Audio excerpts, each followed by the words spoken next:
প্রতিদিনের মতো আজকে আমাদের ডিনার শুরু। এই যে আমার বউ আমাকে ভাত বেড়ে দিচ্ছে। ছোট সংসার আমাদের, এই যে হাঁড়ির পাতিল ছোট ছোট।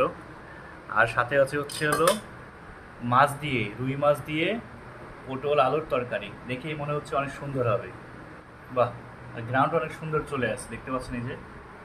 এরপর খাওয়ার পরে বোঝা যাবে কেমন হয়েছে।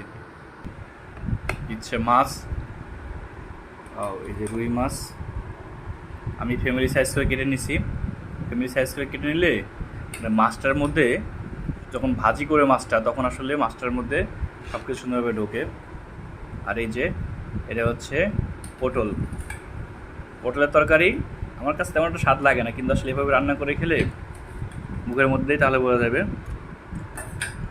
এত টেস্ট হয়েছে। সত্যি কথা বলতে, মাছটা দেখতে পাচ্ছেন, মাছটা সুন্দর ভাজি হয়ে গেছে, অনেক স্বাদ লাগছে, অনেক টেস্ট। এভাবে আপনারা খাইতে পারেন।